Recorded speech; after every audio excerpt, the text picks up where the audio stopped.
This is another one of those days where I can't stream, things are going on, but I find a game that I really want to play, and I only ever play while I'm streaming things. So hey, you get to see this session. This is a game called Siralim Ultimate. I've been recommended this again. Actually, many of you are starting to recommend me things. It's interesting. But also, sometimes I find recommendations from my friends. And also, sometimes they line up. Sometimes some people give me recommendations that seem to line up. And then I see it around on the internet as well. So, this one's weird. Friend recommended it to me. Saw it in a thread about Dwarven Realms where they said, okay, if you get tired of Dwarven Realms, you just play this game too. As far as I can tell, this is a grinding game. So this might be boring. Let's see. But it seems like a weird type of game. Basically, this reminds me a lot of the old school RPG Maker games, except this one is apparently addictive. I was gonna say another word, but I realized we're not past the 3-minute mark yet. So it's a very addictive game. This game is apparently a game where you build your party up and you theory craft and you unlock new different enemies or new different character types, and each one has its own particular tree that you can play with. It's fascinating because I've never heard this game in my life. Caliban, at last I found you. Do not be alarmed, this is merely a dream. Why is there a plot for this? You are the monarch of Siralim, yes? What's Siralim? Should I say yes, because it happens to be one of those dreams you can't speak. You just try to nod your head, but you can't move either. That's a relief. Imagine my embarrassment if I invaded the wrong dream. Fear not, despite your sleep paralysis, I can read your thoughts just fine. This game is very loud. I'm going to lower the volume just a tiny bit. Every game that we play, for some reason, is always monstrously loud. Monstrously loud. Very, very loud. And even though the soundtrack is actually decent in this one, it needs to go lower. Now then, what should I call you? Yo, you know what. Stick, you say. A fine name indeed. You can call me Caliban. You might think me as a ghost or a phantasm or something of that nature. And in other words, I don't exist in your world. I have another question for you. What is your specialized... What? Oh god. Oh god. Okay, well this is why people said this game is addictive. So apparently there's a million different ways and combinations you can do things. There's over 190 different party members that you can get. And there's multiple specializations that you can choose that change your playstyle. So let's figure this out. We can be an animator. There's lore at the top. There's a fine line between genius and insanity. And it's safe to say on what side of that line animators reside. Well, I can tell you what side it's on. I'm on the wrong side. Let's go down to playstyle. As an animator, you always have a unique creature in your party called an animatus. Your entire battle strategy will likely focus on this creature. You can empower it, and even use your other creatures to make it stronger in combat. That sounds kind of cool. Basically, a worse summoner. But what about Blood Mage? It's a ranged spellcaster. Your creatures will grow more powerful as they take damage. To facilitate these effects, the Blood Mage offers a variety of different ways to inflict damage on his own creatures. Kabbalist will enable your creatures to cast spells that you normally wouldn't have access to. While other people's creatures might run out of spell gem charges, you'll be able to keep your creatures well stocked with fresh spell gems at the start of every battle. He starts with a genie. Wait, so you have a starting creature? What's a creature? Oh god. I'm getting ads. Maybe this is why this game has showing up in my sphere. I'm getting ads about this monster breeding game. Honestly, we're gonna do an ad segment at some point. Chat, some of these ads, I'm surprised that they even get approved because they all simulate the adult time. They all simulate adult time. I'm trying to be very good for the algorithm. Okay, cleric heals, buffing, resurrection, stat boosting effects, fighting creatures with barriers. Lame. As a defiler, you defile monsters specializing in debuffs and stat reducing effects. Enemies will be so weak that your party will be able to easily pick them off, even if they were really more powerful. And you start off... Wait, look at the starting creature. You have a ghost that has a baby. Is that baby... Do you think that ghost stole the baby? Because the baby is completely different. You know what I mean? It's completely different baby. Or do you think that was the baby before they died? Or you think, is that their baby? I want this. As an evoker, you'll empower your creature's spellcasting abilities. They'll be able to cast the same spell multiple times in one turn, and those spells will be much stronger if they cast them without my guidance. What? What do you mean without my guidance? Do my monsters fight on their own? As a Hell Knight, you'll favor creatures that specialize in attacking. Hell Knights grant the creatures increased critical damage and cause a variety of effects to occur when they attack. Wait a minute. This is the most passive playstyle. Inquisitor. You'll have a solution vet or your disposal for every problem you encounter. I've been programming a lot. In addition, it is able to use healing effects for offensive purposes. Yeah. For instance, when the creature's heal enemies, they instantly cause damage to them. That's lame. As a monk, you'll boost your creature's chance to dodge attacks and spells. When they dodge, they'll counterattack. Okay. As a necromancer, you'll summon minions to aid your creatures in battle. These minions can do all kinds of things to support your creatures. They can cause damage, boost your creature's stats, debuff enemies, and more. Pyromancer, burning debuff, just burn people over time. I can also inflict it on my creatures, which heals and empowers them. As a Reaver, your creature will gain massive benefits in combat as battles continue to drag on. If your creatures manage to survive with just a few extra turns, they'll be able to devastate your enemies. That might be better, probably in the late game when fights start to drag on, but who really knows? Support by creatures, a sorcerer by debilitating enemies from afar. You won't be active a few first turns. As a warden, you can grant your creatures every buff in existence. They'll grow stronger as they continue to accumulate more buffs. In Witch Doctor, I can confuse people to fight each other. Okay, well, how about we go for the first option, because I don't know what these are. You can always change it later on. Wow. It took so long to tell me your specialization that you slept well past your normal waking time.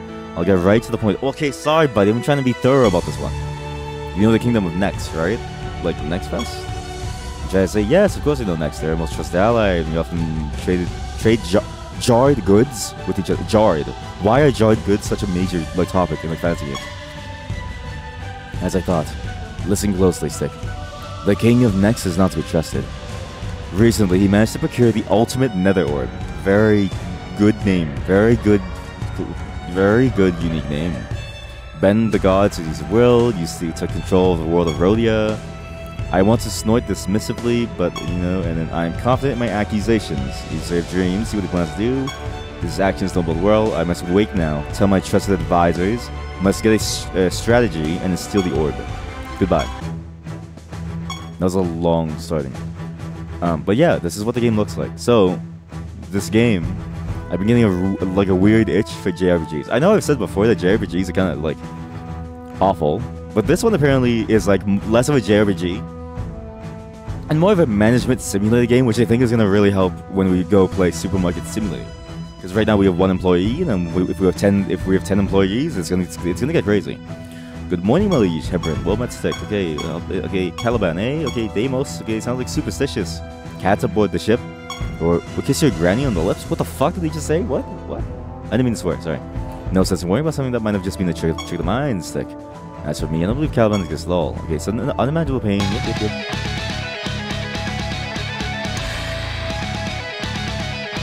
So that's Caliban. You don't believe in me, eh? What say you now? Why are you making your voice so deep, Elfin? Why are my eyes glowing red? Why am I floating a few things?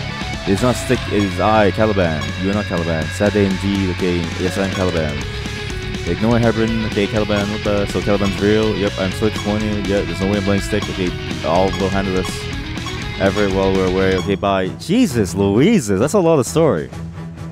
Again, it's not that I hate story, it's just I got, the whole reason why I got this game, I'm not live.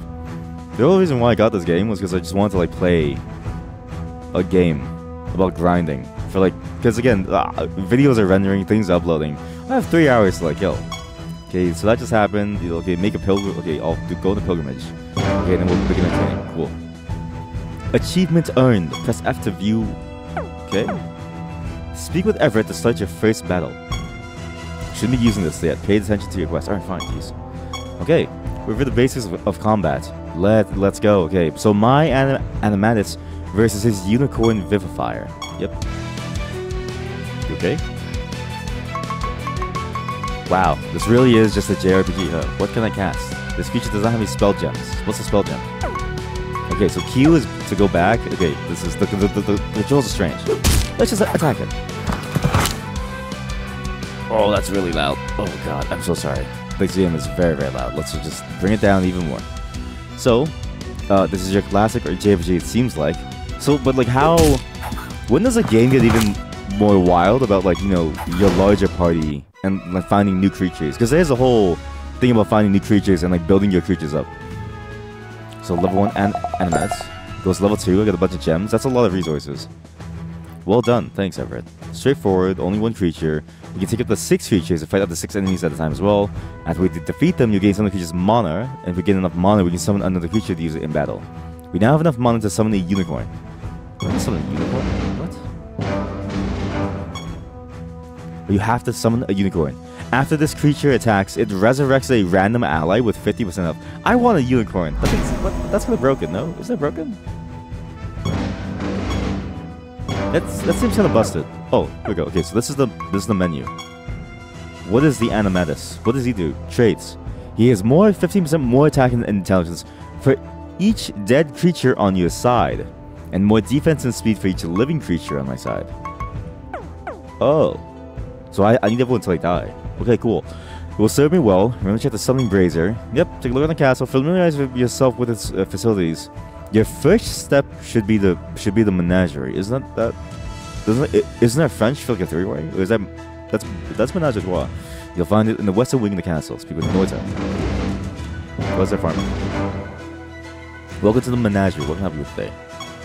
Ah, the menagerie. Take care of creatures while I'm on the journey. Only have 6, so he'll leave any extras. We leave them here so they don't die of starvation or severe dehydration. You can return to swap it out after. You can use the menagerie to change the order of your creatures in your party. Personally, I tend to allow my favorite creatures to take the lead. This is mostly for cosmetic purposes anyway. That's all there is to it. What is this game? Shouldn't be using this yet. This week, you'll receive 25% more loot from all sorts. What does that even mean? Is this an online game?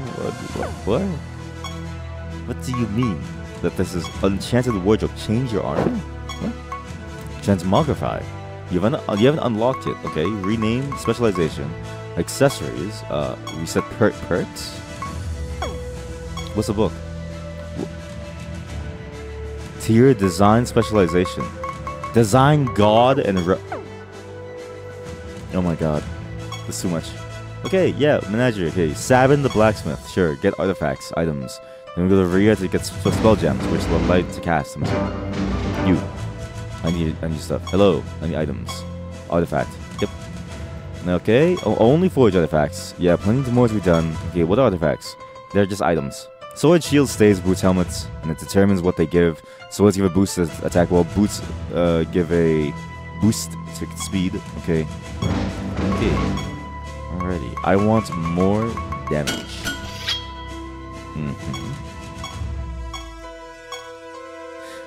I guess the thing is like, for these kinds of games, I almost don't care about all this like flavored dialogue.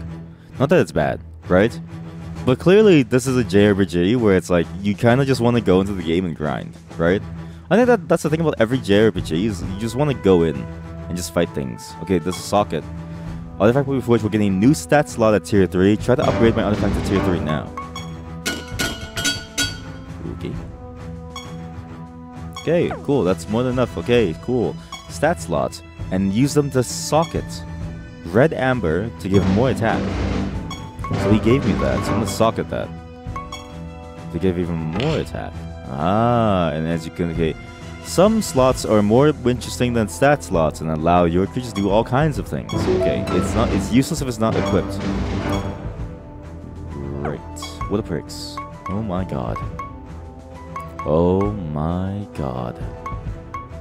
Oh my god.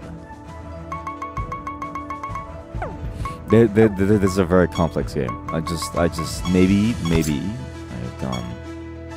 Okay, what you've learned? Okay, it's merely the basics. Okay, sure, the codex. I don't really. What was the button for it? God damn it. It's fine. It's fine. Okay, spells. Okay, yes, spell gems, cast and spells, fireball. Yep. Each spell gem has a certain number of charges. A charge is removed if it runs out of charges. Oh, it's like PP in Pokemon. You know what I mean?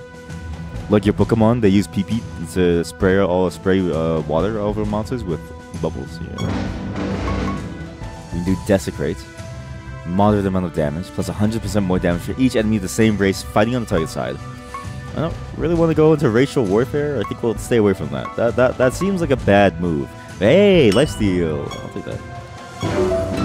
What's my animatus? My animatus is getting everything. He has 1 artifact? That's it? 3 spell gems. Keep an eye out during your travels for inscriptions. You can discover new spells. Okay. Bye-bye.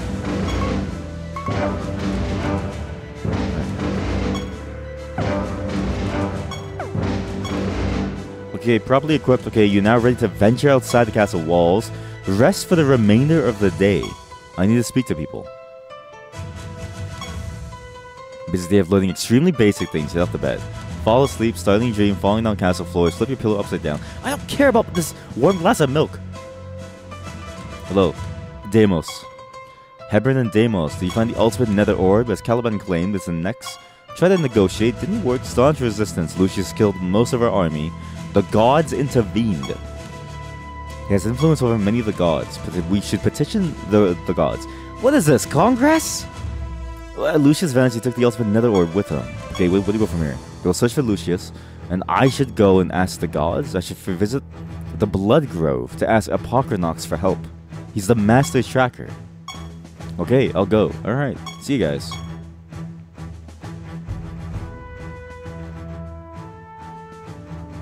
Am I free? Oh, okay, cool. Northern part of the castle, go there, use shrine, travel Blood Grove, okay, and commune. And then he stays here, like he takes care of the castle. Alright. Honestly, actually really good tutorial. Honestly, like no joke. I know I skipped like 99% of the like speech, but it was very detailed and told you everything that you needed to like know. Select a realm depth. What do you? Is this like a? Oh no, it's like a roguelike. Oh no. Welcome to your first realm. You'll receive a realm quest at the start of each realm. These are short, bite-sized quests that must be completed before you can proceed to the next realm. If you complete a realm quest, you'll receive a reward, and we'll be able to use that realm's teleportation to travel to a new realm or return to our kingdom. And we'll also get perk points if we go down at the deepest that we've ever gone before. You approach the altar depicting Apocrynox. You can't help but desire to touch it. I'm mesmerized. Who goes there? Okay, a situation. Yes, nether orb. Yes, you thought it to be a myth? Yes, you will aid me. You must ask a favor. Deep within the grove, a powerful beast called Kichi. She's a creature of the Eft race. Find her so that he might tame her and call her his own. Oh my god. Sure. Sure. Make your way to Teleport Shrine realm. Use this to travel to a different part of the Blood Grove. I completed the quest. What? That's it? He was right there. We've gained favor. Your fortune increased by 20 and we've earned some treasure. Yo. Grants a perk point. Times 10. Okay. Or Emblem of... Do we choose what we take? If you complete a realm quest at the highest realm depth you've ever visited, you'll earn some perk points. Just free? Free. Okay, so we have 10 points. Alright, now let's read all this. I've heard this game is very heavy into reading. Somebody said that most of your game is spent like spreadsheeting in this game and trying to figure out, okay, what's like going on. But I think that's fine. We only have 2 monsters at the moment, right? And this thing seems to be based on this idea of growing stronger depending on, you know, what happens to your team, and also like and it'll also like have augments that make it feel like it's more than one monster, basically. Yeah, I can afford certain things, so it's like, see a next rank cost. So we could make him gain a percentage of the third creature's like stats, or as a creature dies, he'll gain the stats too. I mean, really, we should be doing both. We'll do third stat now. And what's an anointment? What's an anointment? Gods in favor of Apocrynox. Mastery. Bounties. Guild. Reputation. Huh? Items. Artifacts. Field. Oh, did we have to like choose? Like, was it like a choosing thing? Or was that all currency? That may have all been currency. Destroyed. That was the Mountain Blade quest tune. What? Peter Pipes to play a little tune. Okay, complete lack of musical talent. There's creatures. Alright. Okay, for some reason I played the Mountain Blade song, and then these monsters are here to fight me. That's very interesting. Huh. Your Animax's macro did not match any criteria. Okay, well, okay, that was the wrong move. I should not have made it try to, like, tank something. That was silly. Now it's taunting 2 weapons. No, stop. Okay, I hate the controls. I wish it reset to the top of the menu, like most other games. Also, my Animax does most of my like damage. This game is very, very loud. Okay, cool. Okay, we got some XP. Got a bunch of resources. Gained 50 favor. I need to lower the sound effect volume. Jesus Louises, no wonder.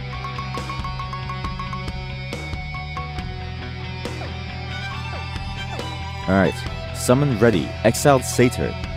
How do we summon? We have to go back home though. What's this? We destroy the trap. We got ink construction materials for trade. Nomad? This game plays exactly like a roguelike. It's almost like, you know, Dungeon Stone Soup or like some other game. Or like, I don't know, like Cataclysm. I don't know, what's like a roguelike? Or it's Home 4. Hey, chest. Do we receive all these? So power and brimstone are resources. 5 types of currency. And we also get this inscription to learn Spell Blast. Kills dog. That's way better in terms of like volume.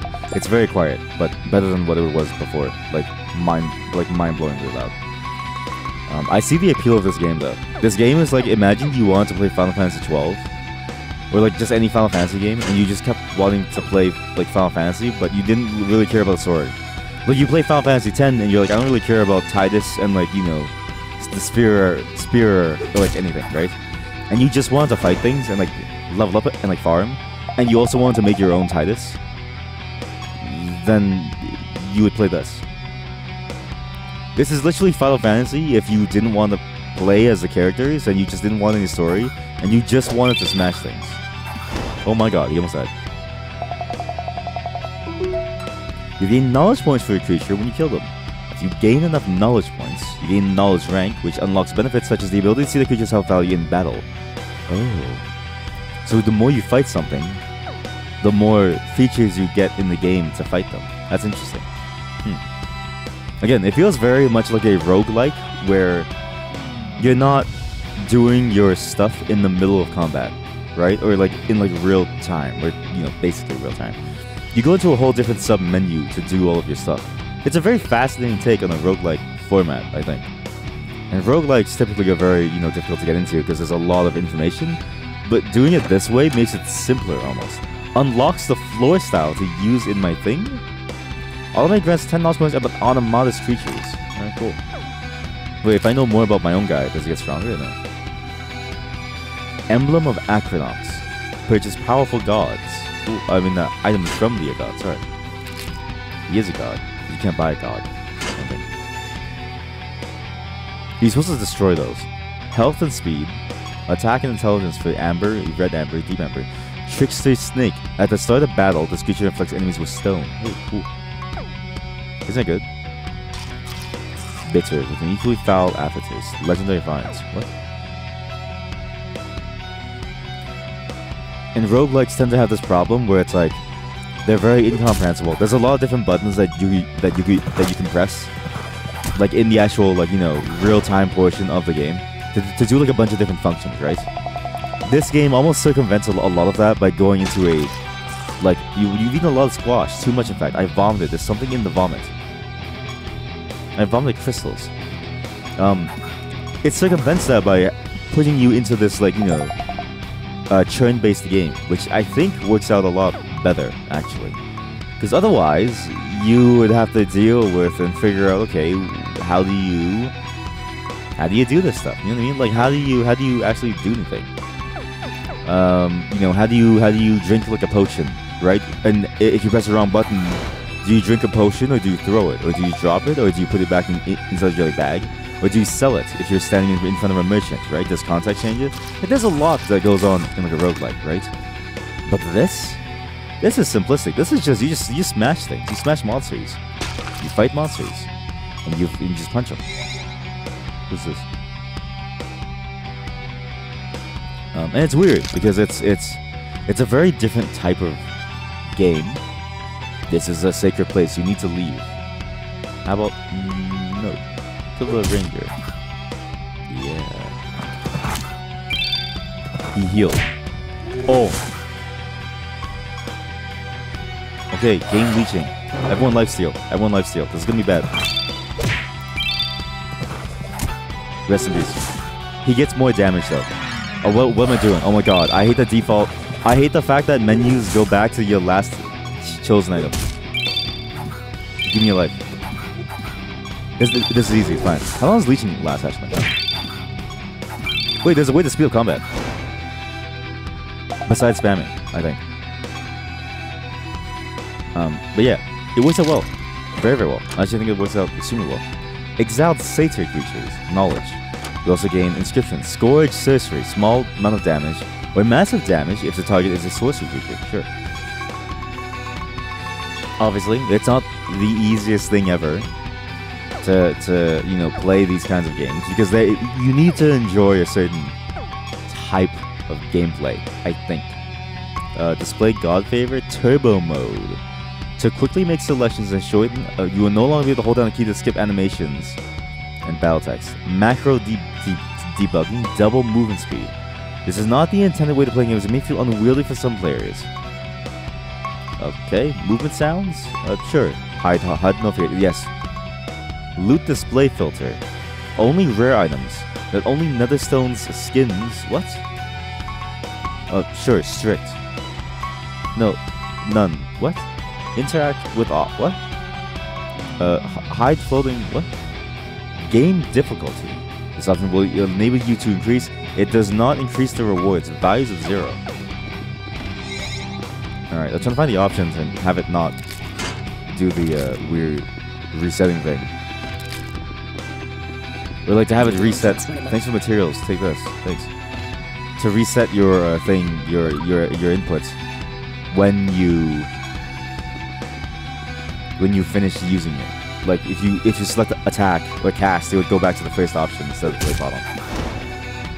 Buffs seem to stay permanent, or at least as you find them. Every time I ate the mushroom, it gave me like a new look. See, mushrooms give me savage now and invisible. Slate of Leeching. Socket a trick slot to gain this property. Creature has a chance to gain leeching when deals damage with attacks or spells. Cool. You're welcome. Thank you for this. Unicorn Vivify. Cool. More knowledge.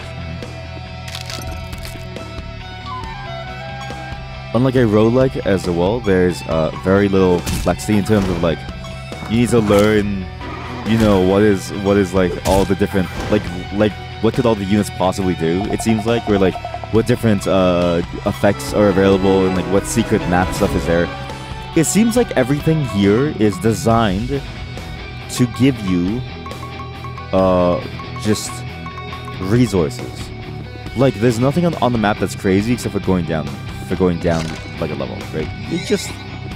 You're just playing to go further and further down. A bard sits atop the treasure chest and begins to play an incredibly annoying tune.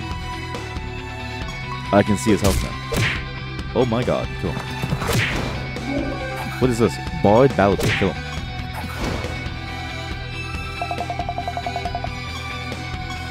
Now, just like every other JRPG, right? Again, you need to really know what you're getting into.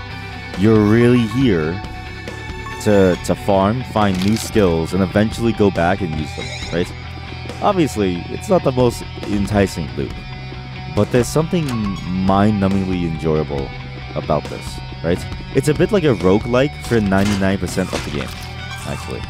I know that may piss people off, because the roguelike community, it's a weird word to use, community, but like people who play roguelikes tend to feel like, or tend to have a certain opinion about them, and the opinion is usually that anyone who doesn't know how to play them just has to get good.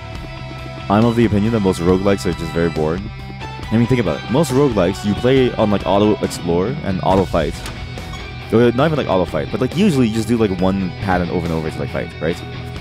Very rarely when you get into a boss fight does it actually change. It's one of the design flaws of like a roguelike in that because you have so little actions to do, usually what that ends up meaning, is that you have very little options to play with, and there's very little complexity and dynamism in your game as a result of the fact that you have very little, you know, just raw mechanics to even like work with. The one difference to that, okay, you approach it, move up. We can keep going. I don't care. We get through. He sends the Kichi's not here. Okay, thanks. I come to offer my emblems. Show me a list of the blessings you've granted me. Vomiting Squash is more rewarding. I wish that emblem.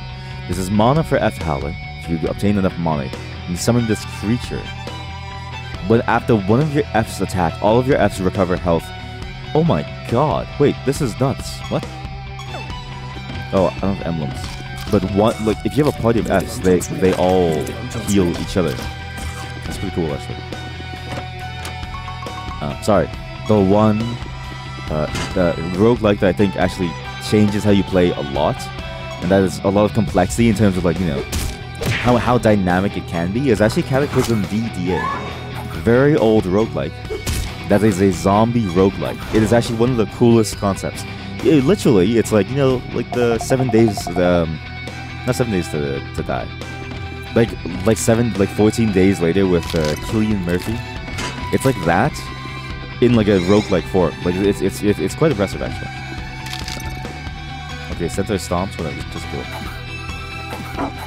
And the reason why it's so impressive is that you have a very complex game framework that has a lot of different ways to play. Like there's driving in the game. You can drive a car. It's obviously turn-based, right? But depending on how fast it is, you move certain tiles ahead. Like your movement is not one tile at a time. And you can shoot from the car, and you can do all kinds of things from the car. And if the door is open and you hit something, it's hit like something, you fly out. It's a very fascinating, you know, way of handling roguelikes.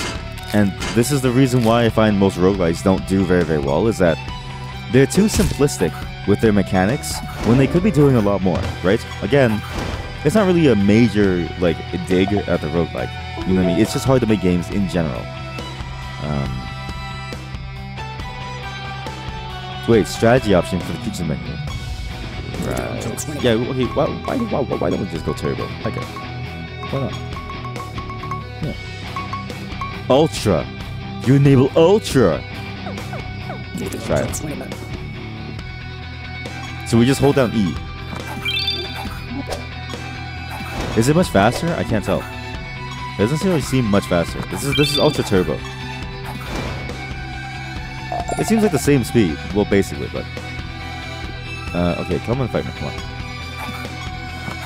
But yeah, making games is hard. It's just hard to figure out different mechanics that would work, right? I mean, we're trying to make an RPG ourselves now, live on stream with RPG Maker. And it's like, what skills can you possibly do that would feel like they work within the mechanics of the game, that don't require you to like have to change the core of the game that is a JRPG, right?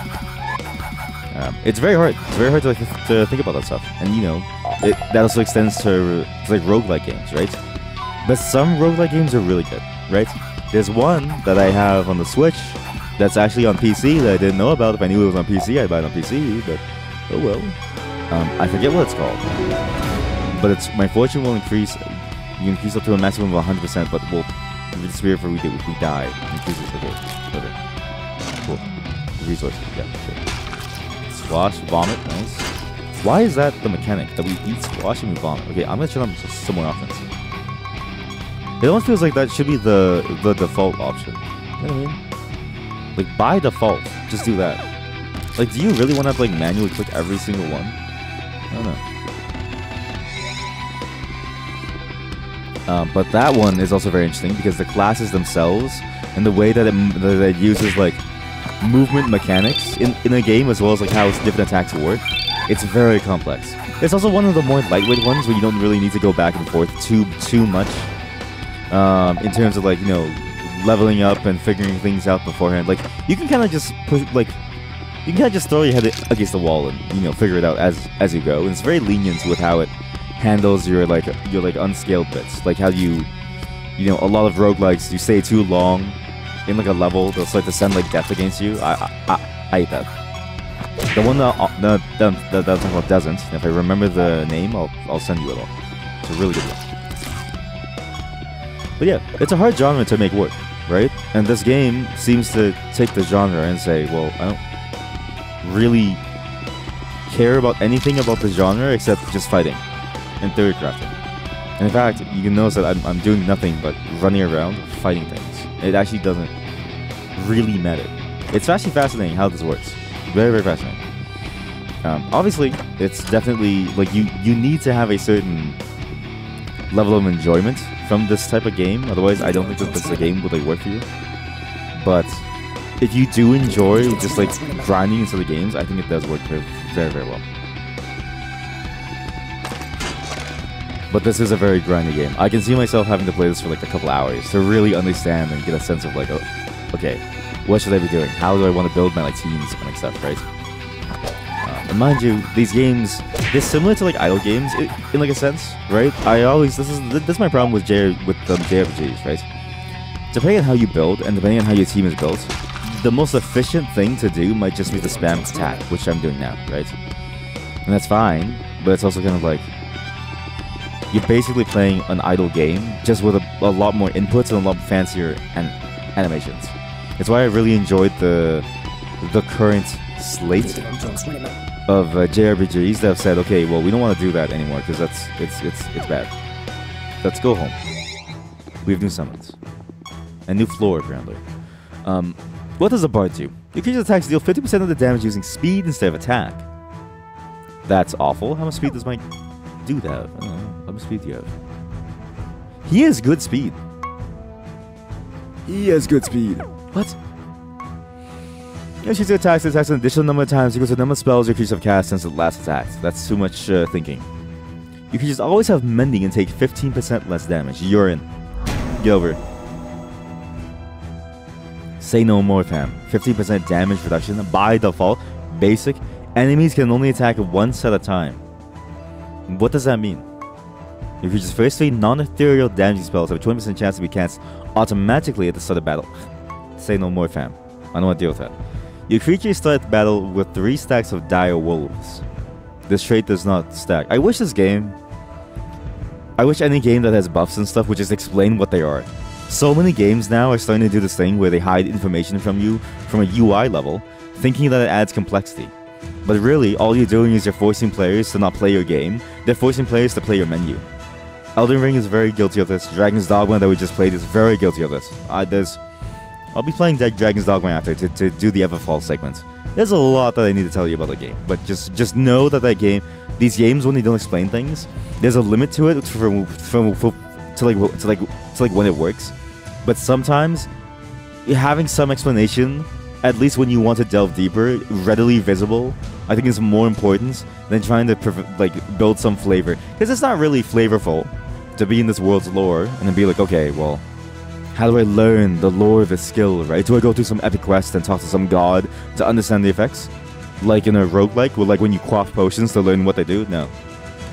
What you do is you have to look at your stat sheet, compare your stat sheet before and after some actions, do the math, and then figure out a bunch of real-world math to like figure out what it does. It's shit. Okay, so we do Bard. I want people that are simple, very simple. He looks simple.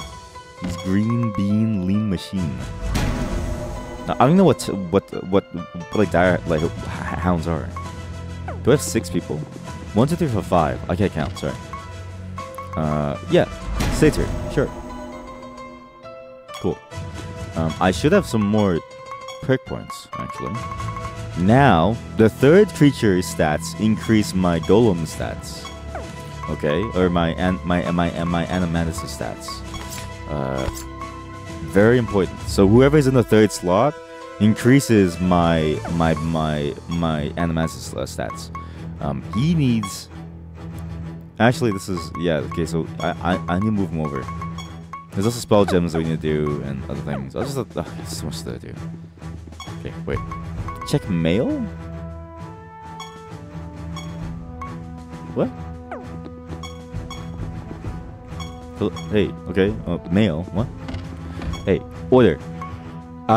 Manage. Quickly sort my party with a different one. Reorder. Okay, so I need my deer over here because he has more stats than anyone else at the moment. That's it. Then we go and craft some things. We can craft any new items. I wonder if it's worth it to go for speed now, right? Etch, brand. Give a name to one of your artifacts.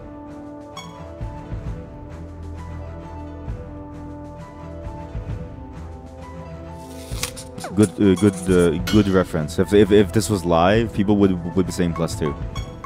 So make sure to comment +2. Like and subscribe and comment +2. Okay, cool. Okay, we get boots. Again, boots are good because now speed matters a lot. Now it's about the speed of things. So now we have a trick slot. What? We have to upgrade the blacksmith. What do you mean by upgrade the blacksmith? What do you mean? Okay, well, if I'm correct, we have the person who said, okay, instead of attack, right? 50% of the damage using speed instead of attack, which means 50% of our damage comes from speed. Oh, but it still comes from attack. Oh, we just split the scaling in two. Oh, I thought this meant like, you know what I mean? Like you lose your attack scaling and you scale half as much on speed. But no, that'd be stupid. You just split scaling across. But that's still better than what I currently have. Because this guy's faster than he is strong necessarily. Who is a good fighter though? This bad boy. What are dire wolves? Where's the codex? Game information. Oh my god. Creatures? Health personalities? What? What do you mean personalities? What's this? Attack personalities. It increases the growth rate to 40% while decreasing the... Oh my god, it's one of those. Oh man, Final Fantasy IX had this. A lot of Final Fantasies have this. Depending on what items you have on and what class they're on or something, it's like... With Final Fantasy Tactics, they'll have a tendency to increase a certain stat line over others up to the like half. So you have to like min-max what like class everything was. Ooh. I'm getting my head kinda hurts here. This is kinda hard. I can't find anything about the buffs, so we're just gonna leave it there. Never mind, I just found it. That was what dire wolves? Chaos Satyrs. What? Dire wolves. After this minion's master attacks, each dire wolves deals damage to the target equal to 30% of its speed. Genius! But chance to leave if they, over time. Okay, so everyone needs boots. Every single person in my party needs boots. This is gonna be interesting. Alright. I need a bunch of boots. I'm gonna need like a bunch of boots. Yeah, okay, so I had to check up a couple things. We need a bunch of boots. I think we just go for all boots. So we have 2 boots now. I want more boots. What does it cost to make a boot? Am I missing 1,000 brimstone? How many boots do I have? I don't really know actually. 1, 2, 3, 4, 5. So 1 more. Because my dude's already got 1. And depending on the item, it changes what is like the first slot that you get on the item. Or the type of slot or something. We have no brimstone. Okay, well, second best boots goes to our dog. Okay, wait. How do I get rid of this one? Can I unsock it? Yes, I can. So we unsock it. Remove and destroy a Don't destroy. That sucks. Instead, we do this. Spells are useless. The creature takes less damage from all sources. That's kind of cool, right? Or you inflict burning, or disarmed, feared, silenced, leeching. I think we just do leeching, right? I could have somebody cast leeching and then just do attack after, right? If people have leeching, then just do that. I think silenced is better. I mean, feared is better. Oh. Can I equip anything in these? Oh, they all cost something. Get spells? What do I need for spells? Oh my god, any crystals. Jesus. Elemental Tome. They gain a random spell gem. You have 0 of these gems in your inventory. Your creatures each gain a random spell gem. Oh. Too much thinking. Why think when you can just kill, right? Why think when you can just have your creatures fight? You are now the vampire.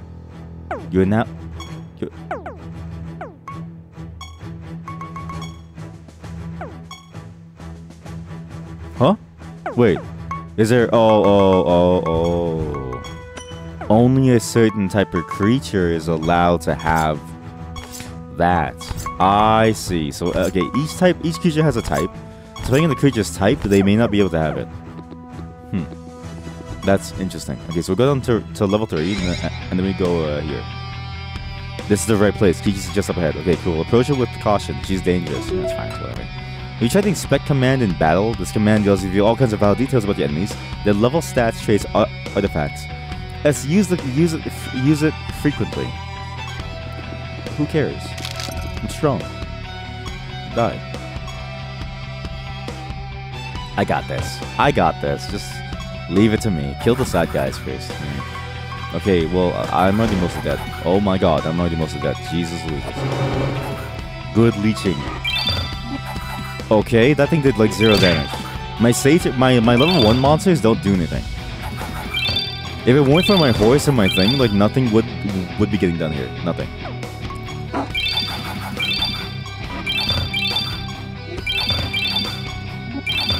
I think it's working out. Easily working out. Alright, cool. Oh my god, now they're all level 5. Well done, we tamed her. Now a hound will smell like fresh meat. What? Okay, quite well. Return to Siralim. Prick point, 50. Oh my god. Lion Toy. As this creature takes damage from an enemy, it decreases the enemy's attack and defense by 30%. Lost Ear. Curio Vulnerability. Huh. Okay, so we return to Everett. Hey.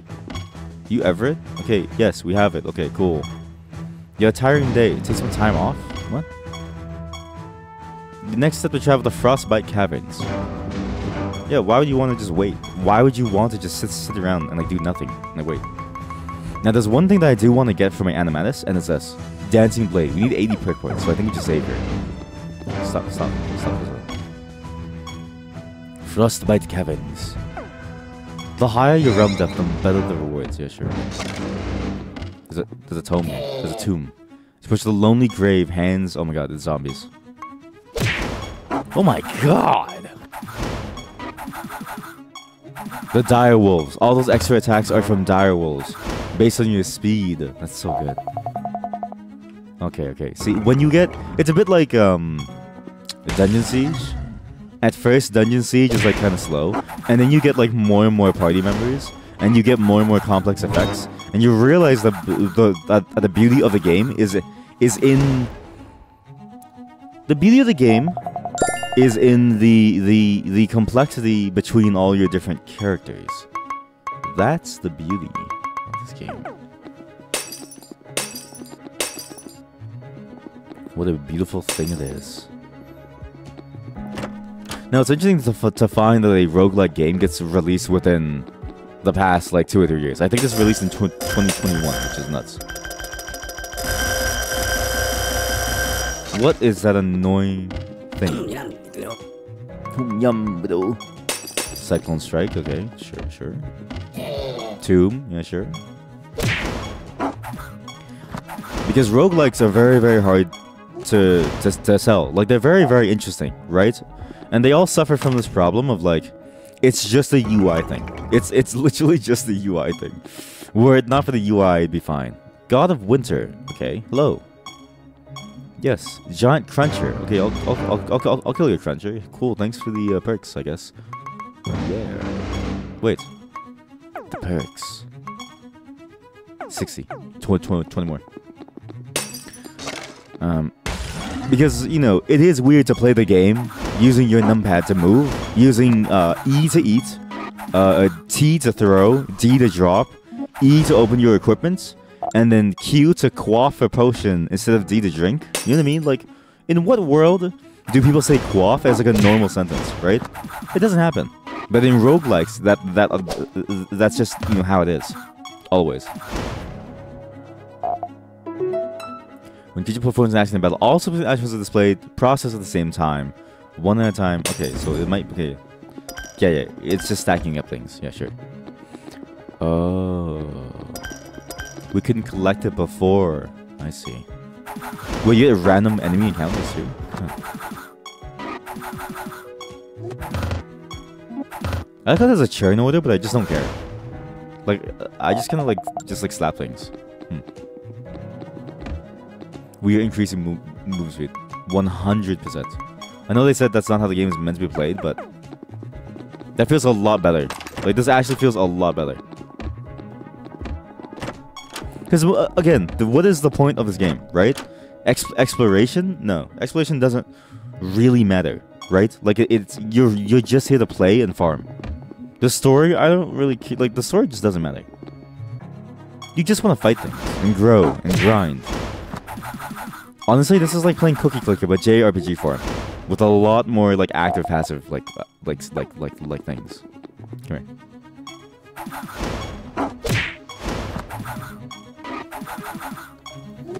I've always wondered why roguelikes have such an adherence to the control scheme, when I feel like the roguelike formula works very, very well, right? I actually think the formula is like near perfect, right? The problem is that the control scheme almost always holds it back. And you could say, sure, all you need to do is just get good and play the game, like learn a million keys, but like, why do you want to do that when you want to just play the game, right? When we have new modern controls that like work just as fine. It always fascinates me that the game doesn't work off of a sub-menu and also a very heavily rebindable set of keys, right? Like, imagine you could have, you know, because roguelikes are turn-based, so it doesn't really matter, right? And also, like, roguelikes not only being turn-based, but things only move when you do, right? So it's like there isn't even like a time limit to your actions. You can think for as long as you want. The one thing that I always thought could have been nice for a roguelike is they just have like a menu that pops up like a JRPG almost, right? Some command menu, and you just choose your option from one of the many, right? And then you just do your thing on that square. And yet they never seem to do it. They never ever do it. I don't know why.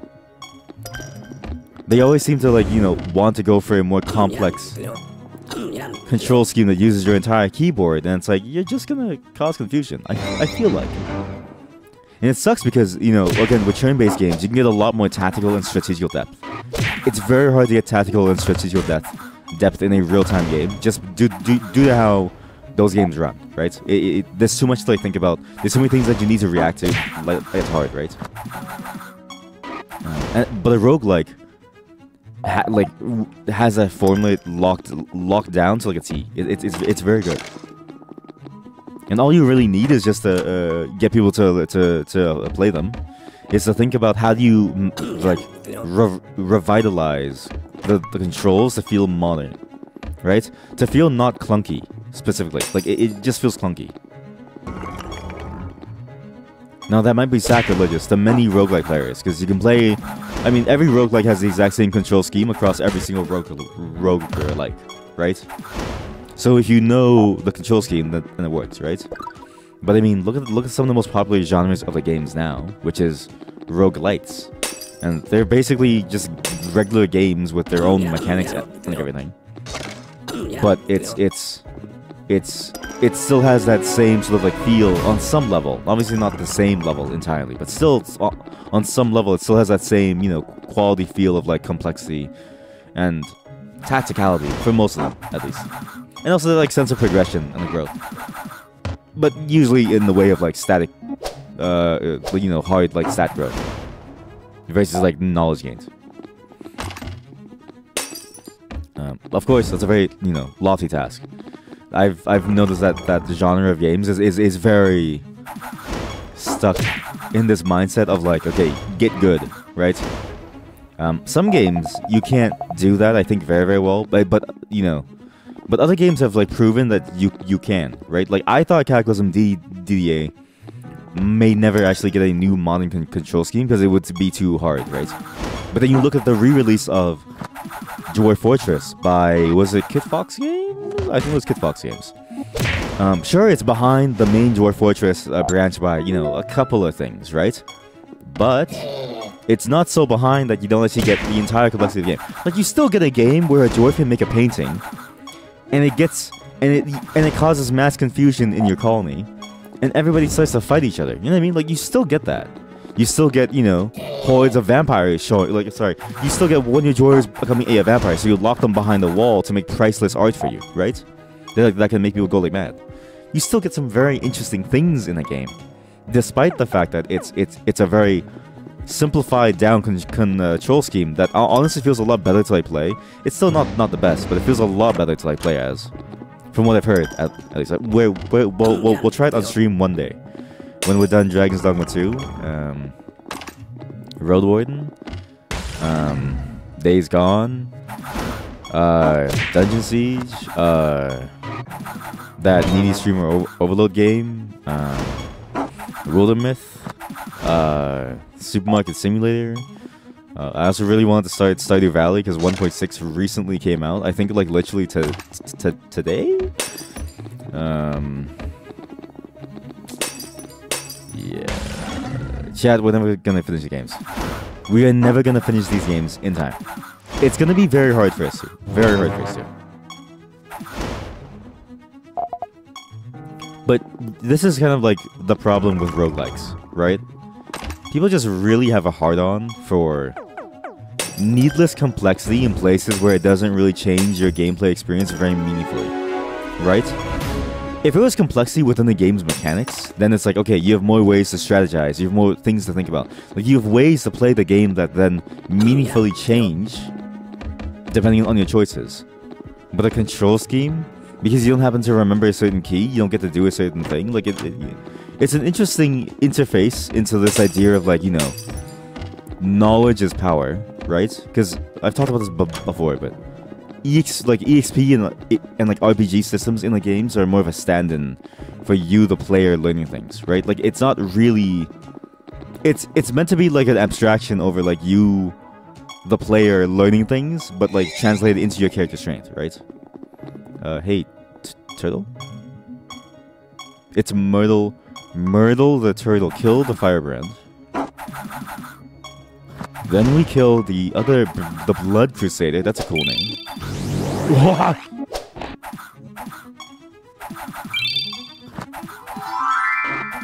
Oh my god.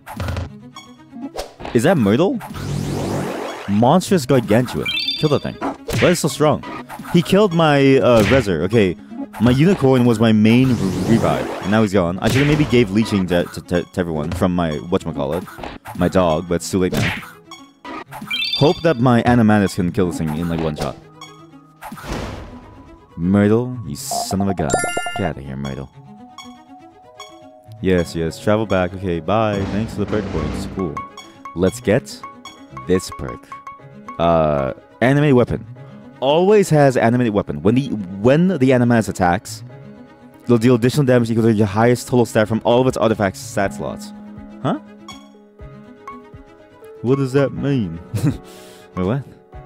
When the animated weapon's master attacks, it deals additional damage the highest total stat from all of its artifacts stat slots. Is that like a special artifact that has?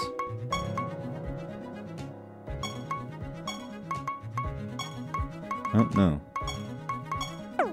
I don't really know what it is. Okay, codex. We need to go here. Reference list. Status effects. You see anything about magic weapon? Here we go. Oh. And it always has it. So it would have had a 1 in 4 chance to leave, but because I have the perk now, it'll always stay with it. Oh, it can copy traits? Oh! Okay, I feel like this is broken. No? Like, this thing's just busted. So you upgrade the weapon, and it gets stronger. And you just stack the same stat on that one weapon. It'll get very strong. As long as you stack the same stat over and over and over. If you just heal the getting random buff, this trait does not stack. This creature always has mending and leeching. And receives 100% more healing from all sources. That might be better. When the creature attacks, okay, whatever. When it provokes, each enemy has a chance to be inflicted with frozen. These attacks deal 75% more damage and inflict cursed. Oh my god. Wait, this thing's busted. Extra defense equal to the defense of the creatures adjacent to it. Deals additional damage with attacks and spells equal to current health minus the target's current... whatever. This thing just does more damage based on how much damage it took.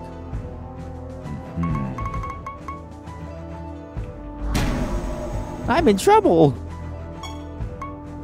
See, this is where it gets complicated. Because now, I could get the Ancient Spirit, plus that guy. I could have a... I'm assuming you can program a macro to tell your dog to use the vampirism up until it's all, you know what I mean, done. Let's try that. Why is there a basement? Let me know in your basement. What's going on in your basement, eh? Send one of the creatures back into the wild. Why would you want to do that? Okay, so your creatures always have mending, so you go. Okay, well, too bad. Okay, we withdraw, sorry. You come. You come. You come. You... Okay, maybe that guy can go, actually. You go. I don't really know what that means by attack once at a time. Why don't we just have something that buffs the entire team again, right? Extra defense, that's useless. Your creature's first 3, okay, well that's... Have a 20% chance to be cast at the automatically. Okay, wait. That could solve all of my problems, right? Because I really enjoy the idea of using spell gems, like using spells. The problem is that it's... I don't want to think. I just don't want to think. I'm going to be honest with you. I just don't want to think. So, we do this. How do I upgrade you? How do I upgrade you? We suck at things. These are the boots equipped to Animatus. We need more speed. A lot more speed. So we just go 5 of the materials. Okay, sure. 5 trick slots.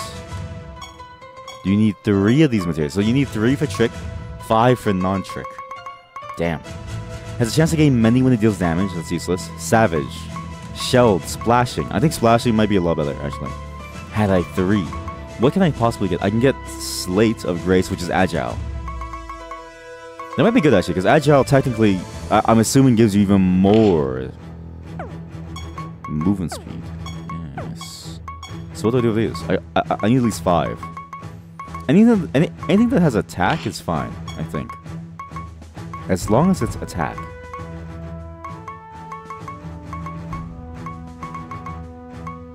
Yeah, cool. That thing's busted. Alright, that's really good. Upgrade these.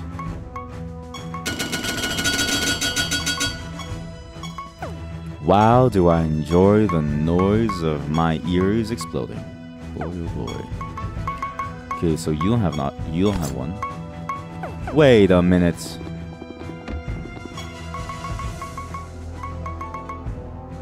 Remove all from the menagerie that aren't in a menagerie group. Yes. Why is that not like a default thing? Why do you need to like manually do that? Huh? That seems absurd that you need to manually tell the game to unequip items from these monsters. When it's like, you know, why wouldn't you want to unequip items from these monsters, no? Huh? Okay, now we unlock. Okay, we upgrade all of these. Good. Good. Alright, cool. Alright, then we get some spells, okay? We need a bunch of spells. I craft new spell gem. Alright. Jesus Louisus. Cast against the target's trait. Alright, get this. Sure. What is ethereal? Random trait that belongs to a creature from its race. Sure. What was the thing again? There was a trait on this thing. First 3 non-ethereal damaging spell gems. It's over. It's over. Damaging. It has to be damaging. Okay, cool. So we now do the due work. Alright, you now take on projects and unlock new game features or reward you with items. You must find the related items. You can take on one project at a time. Okay, make sure you're always working on a project. Sure. How do you change a project? I'd like to start a new project. I would want to go blacksmithing. Yes. Okay, well, I already got it. So... yeah. Oh, we have to, like, go there. Oh. Okay, let's get some damaging spells. Right. Okay, damaging spells. What's a damaging spell? Chastise. Small amount of damage. I'm sorry. We're trying to do damage here. We're trying to kill something? Why would you... what? The amount of damage is increased for each stack of charge.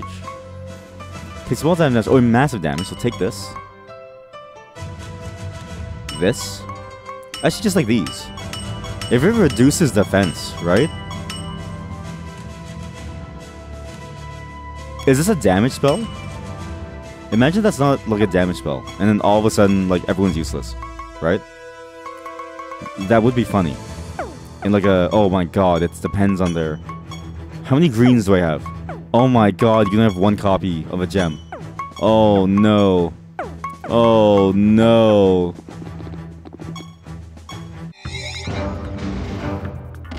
What the hell is this? God of Discord?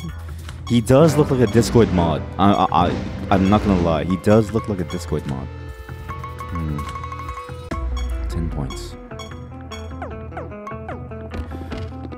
But yeah, fascinating game. Actually, very, very fascinating. I really enjoy the loop of just, like, just throwing things at, you know, throwing your party into the fray, killing monsters constantly to like farm and get stronger. It's addictive. It's definitely addictive, right? And it's what you want from these games. You want a game that's very addictive, that just lets you farm and just play to like slowly build yourself up. Let's make a macro. Rename. Suck blood. Okay, add line. If any ally is dead, is class, is not class, doesn't have leeching, cast, vampirism, and then so how do I then make it attack? If any enemy is alive,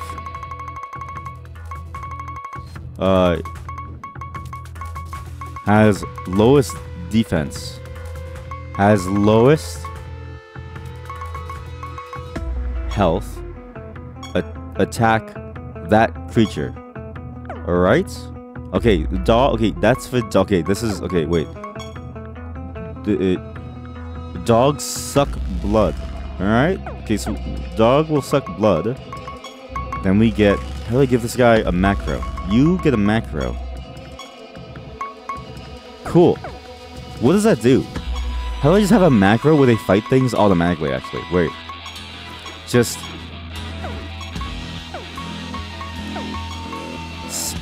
Smack Daddy. Edit macro. If any enemy has lowest health, attack that creature. Alright. Everybody gets that. Everybody gets to do that job. Alright, everybody smacks. I don't want to deal... This is... Again, this reminds me a lot of Final Fantasy 12. In Final Fantasy 12, you would just build up your, like, you know... I forget the term. The tactics or something? It was like a tactics thing. And you just... Like, you tell your team what to do in certain situations. Like, if someone's low, you throw a potion to them or something, right? Basically, this is just Final Fantasy 12, but condensed down into the most fun parts of that game, which is anything that doesn't involve Vaughn. Although the storytelling I actually thought was like good. That was like the one Final Fantasy where I was like, damn, this is like... It's like an interesting story, right? Final Fantasy 12, 10, 9. 9 was fun. Not interesting, but fun. But 12, 10 had a very interesting setting. 12 was just really cool. Like it's... Have you ever seen the like lines from like 12? It's nuts. The way that they talk.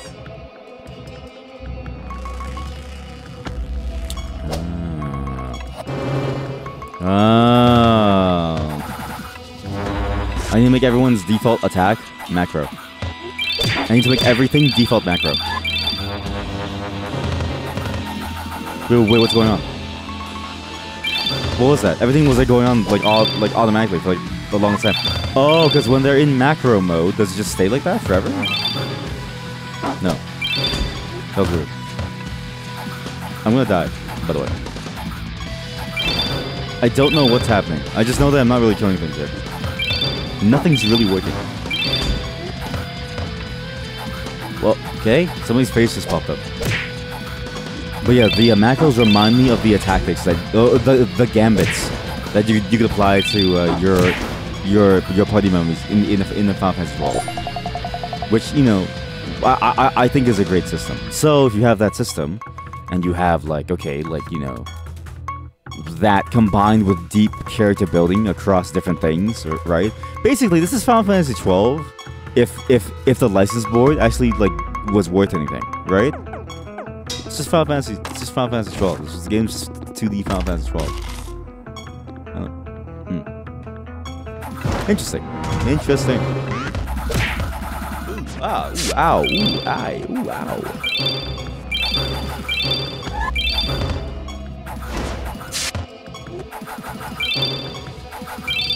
My party is dying pretty badly. Maybe depth 7 was too strong. Maybe. But my animatus is doing some crazy work. It's kind of a monster. Were it not for my animatus, I think I would have lost by now. In fact, I think this game expected you to lose by now because, like, imagine you don't play as the animator, right? You just lose. What do you mean its macro didn't match any criteria? What? It's afflicted with scorn, then skip churn. I need to make a macro where if it can't do anything, it has to skip churn? What? That seems absurd, no? What? What do you mean? Okay, wait. Smack Daddy needs to be upgraded. Okay, so Smack Daddy needs some more stuff. Add a line. If this creature can attack... Where's the thing of, like, can attack? Is not defending. Can defend, can provoke, is not provoking. Has... Okay, maybe has debuff scorned. Has debuff... Scorned?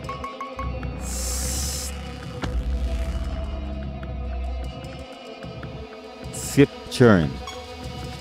Then we... What do you mean test next line? There's no way... Did they make a turn-complete language in the form of gambits just for you to play this, like, game on, like, auto? There's no way, right? Like, okay, now we do macro. If I get scoring again, it should be fine. But the vampirism macro is working out well. Very, very well. Oh, but the problem is that if you have a vampirism macro, then you also need to have it the exact same way. If it's also scoring, then it also needs to do the exact same thing. This is awful. Not awful, but annoying. You know what I mean? Like it's annoying because then you have to like have the exact same copies in like certain places.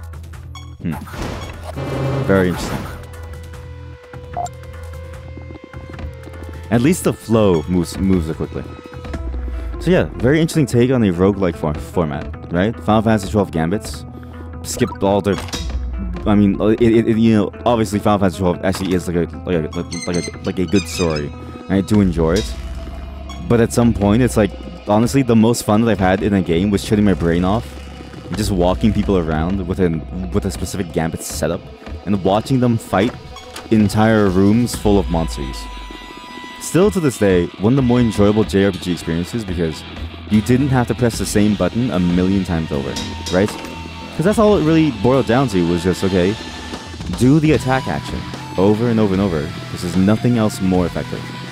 And boy oh boy, was that an effective use of time. Just like this game. Very interesting stuff. I'm actually very surprised by how it works. I didn't really expect this from this game. I thought it'd be much more, you know, annoying to get into, or at least like more involved in terms of what you can do. But it really does seem to devolve into the same way, depending on your build at least. Casting spells, I can see being the most complex because then you need to think about your macros a lot, right? But once you do, it's like it can be really good, actually, really good. Again, we've been playing a lot of like complex games where it's like you really need to sit down with these games for a long time to really build your level of knowledge as well as like just in general level of power in these games up before you really get to see the full potential, right? But this game in particular, you see the potential pretty quickly, actually. Very immediately, you understand what this game is trying to go for.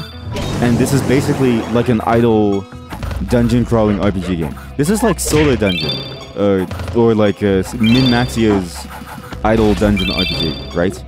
But with a lot more active choices, which I really enjoy. And a lot more deeper, like theory crafting and building, and a lot more complex. How do I say this? Choices to make in terms of like the raw builds that you can make. Very interesting. Very interesting. Cannibalistic tendencies? What? Oh my god! Look at the status. Jesus Christ.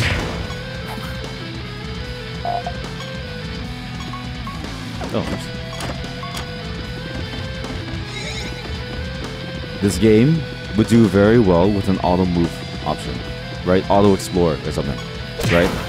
I know at that point you're basically just playing an idle game, but like I've said this, I've said this before, but JRPGs are really close to just being idle RPGs that make you do a lot more work to get the same satisfaction out of them.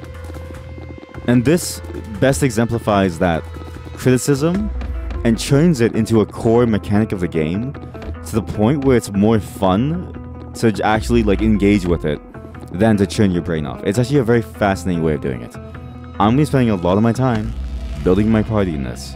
That's it for Siralim Ultimate. Probably the best idle, non-idle JRPG on the market that's all about collecting creatures. That isn't a weird gone sexual game. Thank God. We're getting a lot of weird gone sexual ads about breeding monsters. Thank God.